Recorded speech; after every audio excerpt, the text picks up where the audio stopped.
Hello everyone, this is Shashank Singh and welcome to my YouTube channel IS point best way of learning. Friends, आज हम इस video lecture के माध्यम से आपको एक इम्पोर्टेंट टॉपिक के बारे में बताने जा रहे हैं। जैसा कि विगत कुछ दिनों से हम लोग NCERT class 10th economics chapter number 3 मुद्रा और साख क्रेडिट एंड मनी के बारे में हम लोग अध्ययन कर रहे हैं। उसी कड़ी में आज हम सब जानेंगे सहकारी समितियों से ऋण कैसे मिलता है, सहकारी समितियों का क्या योगदान रहता है। सो फ्रेंड्स, आइए हम स्टार्ट करते हैं। बैंकों के अलावा ग्रामीण क्षेत्रों में सस्ते ऋण का एक अन्य स्रोत सहकारी समितियां हैं। जैसे हम लोग इसको एक एग्जाम्पल के रूप में कह सकते हैं कि स्वयं सहायता समूह। स्वयं सहायता समूह क्या होता है कि इसमें कई सारे लोगों का ग्रुप होता है और वो लोग मिल करके थोड़े थोड़े पैसे, थोड़ी थोड़ी रकम उसमें जमा करते हैं और जिसको भी आवश्यकता रहती है वो पूरा कलेक्ट करके इकट्ठी रकम उनको दे दी जाती है और फिर वह बहुत आसान किस्तों में जमा करता रहता है। फिर जब वही पैसा किसी दूसरे को ज़रूरत रहती है तो उसी ग्रुप में से उसी मनी को किसी दूसरे को दे दिया जाता है, तो वह व्यक्ति भी आसान किस्तों में, छोटी छोटी किस्तों में वह पैसा इकट्ठा करके लौटाता रहता है। ऐसे ही सहकारी समिति के सदस्य अपने संसाधनों को कुछ क्षेत्रों में सहयोग के लिए एकत्र करते हैं। यानी कि जो सोर्स होते हैं, जो संसाधन हैं वहाँ के, उनको अपने क्षेत्रों में एकत्र करेंगे कि कौन से संसाधन से पैसा इकट्ठा किया जा सकता है। कई प्रकार की सहकारी समितियाँ संभव हैं, जैसे किसानों, बुनकरों एवं औद्योगिक मजदूरों इत्यादि की सहकारी समितियां। यानी जो सहकारी समिति होती है वह कई लोगों के लिए होती है, कई प्रकार की होती है, जिसमें से पहला हुआ किसान, दूसरा हुआ बुनकर यानी जिसको हैंडीक्राफ्ट बोलते हैं, तीसरा हुआ औद्योगिक मजदूर जो इंडस्ट्रियल एरिया में वर्कर होते हैं उनके लिए भी हैं। विभिन्न प्रकार के लोगों के लिए अलग अलग सहकारी समितियां हैं, उनके लिए अलग अलग सुविधाएं हैं। कृषक सहकारी समिति सोनपुर के नज़दीक एक गांव में काम करती है। यह सोनपुर एक गांव है जो कि ऊपर के हम लोग ऊपर के टॉपिक में यहाँ पढ़े हैं कि सोनपुर में किसान थे और उन्होंने कहाँ कहाँ से कैसे कैसे ऋण कलेक्ट किया और फिर अपना खुद का ही बिजनेस शुरू किया। यह अपने जैसे इसके 2300 किसान सदस्य हैं। जो सोनपुर में सहकारी समिति है उसके जो भी किसान हैं टोटल वो 2300 किसान सदस्य हैं। यह अपने सदस्यों से जमा प्राप्त करती है। इस जमा पूंजी को ऋणाधार मानते हुए इस सहकारी समिति ने बैंक से बड़ा ऋण प्राप्त किया है। इस पूंजी का इस्तेमाल सदस्यों को कर्ज देने के लिए किया जाता है।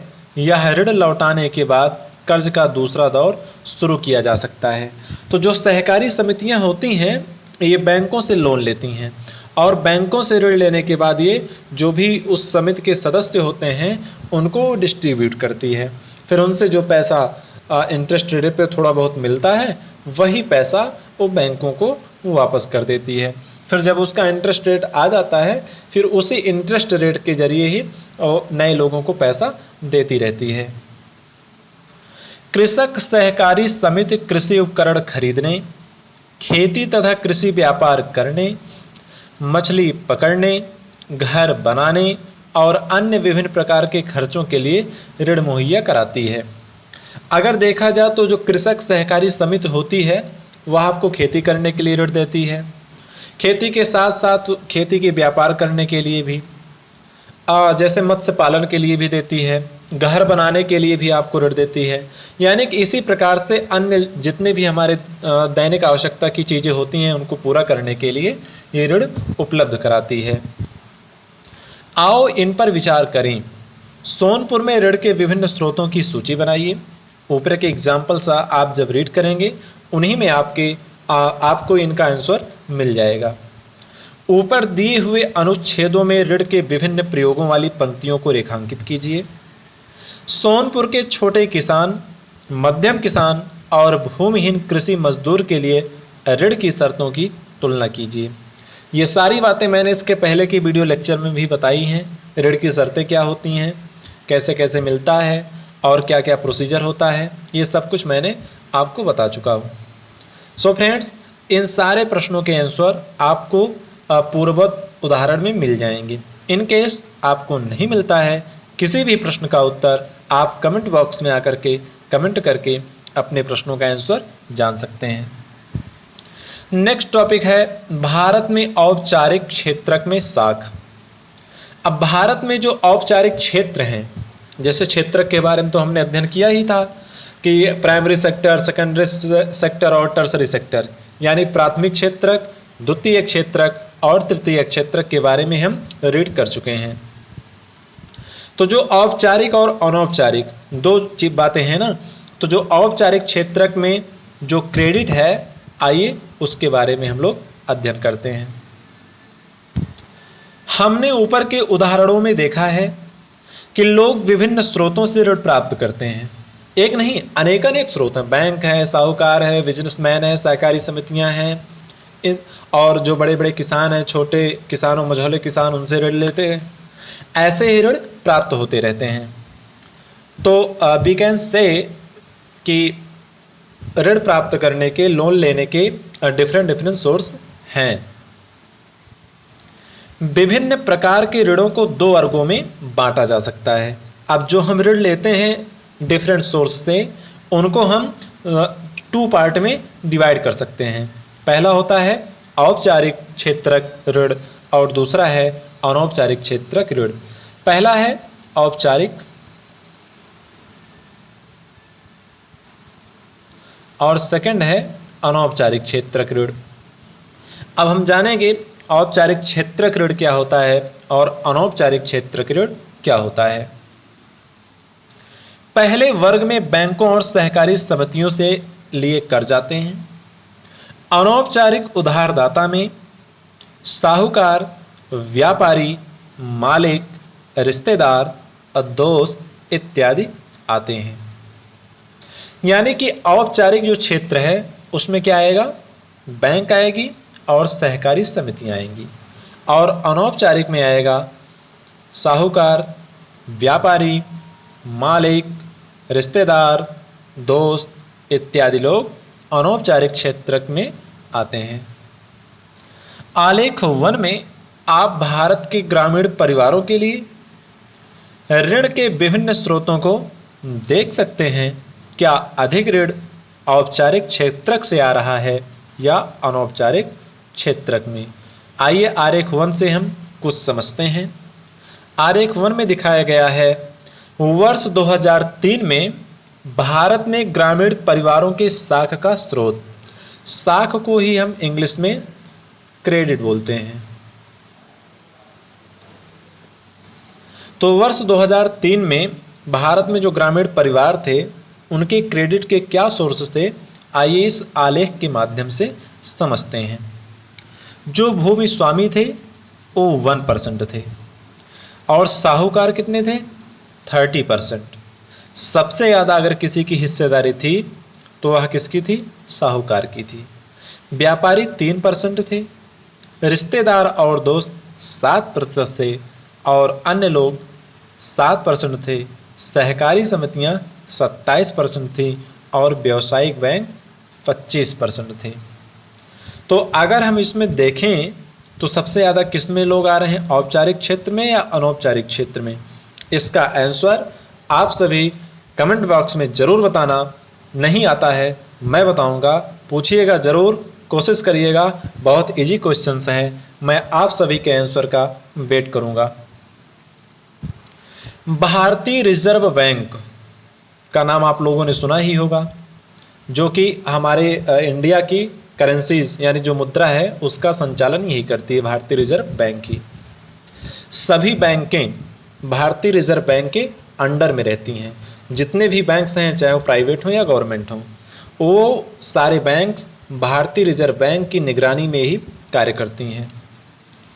भारतीय रिजर्व बैंक ऋणों के औपचारिक स्रोतों की कार्यप्रणाली पर नज़र रखता है। उदाहरण के लिए हमने देखा कि बैंक अपनी जमा का एक न्यूनतम नकद हिस्सा अपने पास रखते हैं।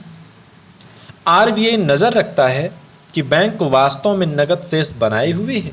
जैसा कि मैंने इसके पहले वाली वीडियो में बताया था कि जो हम पैसा बैंक में जमा करते हैं, मान लीजिए हम 10,000 जमा किए, तो हमारे 10,000 में से वो एक न्यूनतम अमाउंट, वह 4,000 भी हो सकता है, 5,000 भी हो सकता है, 2,000 भी हो सकता है, अपने पास रखेगा। बाकी और जो भी अमाउंट बचेंगे उसको लोन के रूप में जिसको नीड्स रहती है, जिसको ज़रूरत रहती है, उसको इंटरेस्ट पर दे देता है। तो ये जो आरबीआई यही निगरानी रखता है कि आखिर जो न्यूनतम जमा है वह नकद शेष बनाए हुए है या नहीं। आरबीआई इस पर भी नज़र रखता है कि बैंक केवल लाभ अर्जित करने वाले व्यवसायियों और व्यापारियों को ही ऋण मुहैया नहीं करा रहे, बल्कि छोटे किसानों, छोटे उद्योगों, छोटे कर्जदारों इत्यादि को भी ऋण दे रहे हैं। आरबीआई ये भी निगरानी रखता है कि बैंक सिर्फ बड़े बड़े लोगों को ही तो नहीं दे रहा है, छोटे लोगों को भी दे रहा है कि नहीं दे रहा है। वह एक नज़रिए से दोनों को देखता है। समय समय पर बैंकों द्वारा आरबीआई को यह जानकारी देनी पड़ती है कि वे कितना और किनको ऋण दे रहे हैं और उसकी ब्याज की दरें क्या हैं। सभी बैंक्स टाइम पर आरबीआई को अपडेट करती रहती हैं कि हमने कितना बिजनेसमैन को दिया, कितने छोटे आदमियों को लोन दिया, और लोन दिया तो उसका इंटरेस्ट रेट क्या था, क्योंकि सभी बैंकों का इंटरेस्ट रेट अलग अलग है और मायने ये रखता है कि हम लोन किस पर्पज़ से ले रहे हैं। वहाँ पर्पज़ भी देखा जाता है, उसके हिसाब से ही इंटरेस्ट रेट ये डिफाइन किया जाता है। अनौपचारिक क्षेत्र में ऋणदाताओं की गतिविधियों की देखरेख करने वाली कोई संस्था नहीं है। वे ऐच्छिक दरों पर ऋण दे सकते हैं। उन्हें नाजायज़ तरीक़ों से अपने पैसे वापस लेने से रोकने वाला कोई नहीं है। ये है अनौपचारिक क्षेत्र, क्योंकि इसमें साहूकार आएंगे, बिजनेसमैन आएंगे और बड़े बड़े जो लोग होते हैं वो सभी इसमें रहते हैं। तो इसमें मनमानी कर सकते हो आप, मनमानी रेट पर आप पैसा दे सकते हो, कोई देखने वाला नहीं रहता है, कोई पूछने वाला नहीं रहता है। तो अनौपचारिक क्षेत्र में समस्या रहती है। यहाँ एक किसान पूछ रहा है, लेकिन बैंक हमारी उच्च आय क्यों चाहेगा? आप सही बताना कि बैंक आपकी उच्च आय क्यों चाहेगा। औपचारिक ऋणदाताओं की तुलना में अनौपचारिक क्षेत्र के ज़्यादातर ऋणदाता कहीं अधिक ब्याज वसूलते हैं, इसलिए अनौपचारिक ऋण कर्जदाता को अधिक महंगा पड़ता है। औपचारिक ऋण में क्या होता है, जो बैंक्स, जो सरकारी समितियां डिसाइड करेंगी उतना ही ऋण उनको देना है, और ये जो भी ऋण का इंटरेस्ट रेट देना होता है वह आरबीआई की निगरानी में रहता है। कोई भी बैंक, कोई भी सहकारी समिति मनमाना काम नहीं कर सकता है। और जो अनौपचारिक क्षेत्र होते हैं इनकी निगरानी करने वाला, इनके ऊपर कंट्रोल करने वाला कोई भी नहीं होता है, जिसके चलते ये मनमाने रेट पर मनमाने ब्याज की दर बढ़ाते रहते हैं। ऋण की ऊंची लागत का अर्थ है कर्जदार की आय का अधिकतर हिस्सा ऋण की अदायगी में ही खर्च हो जाता है। ये स्वाभाविक बात है, जब हम लोन लेंगे और ज़्यादा इंटरेस्ट रेट पे रहेगा तो हमारा जो बेनिफिट आएगा, जो इनकम आएगी, वह हमको पैसे देने में ही, उधार चुकाने में ही लग जाती है। कुछ मामलों में ऋण की ऊंची ब्याज दरों के कारण कर्ज वापस करने की रकम कर्जदार की आय से भी अधिक हो जाती है। इसके कारण ऋण का बोझ बढ़ जाता है। ऐसा भी संभव है कि लोग कर्ज लेकर अपना उद्यम शुरू करना चाहते हैं, वे ऋण की अधिक लागत को देखकर पीछे हट जाते हैं। सिचुएशन ऐसी है कि जब ज़्यादा इंटरेस्ट रेट लोग मांगने लगते हैं और उनको बैंकों से डॉक्यूमेंट की कमी की वजह से लोन नहीं मिल पाता है, बट अब तो लोन लेना बहुत आसान हो गया है बैंक से। तो मैं तो ये सजेस्ट करूँगा कि किसी भी बिजनेस, किसी भी साहूकार, किसी भी रिश्तेदार से लोन लेने की ज़रूरत नहीं है। आप बैंक में जाइए, कुछ फॉर्मेलिटीज़ हैं उसको पूरा करिए और आपको लोन आसान किस्तों में मिल जाएगा। आसान ब्याज दरों में मिल जाएगा। सो फ्रेंड्स, इस वीडियो लेक्चर में यही इतना।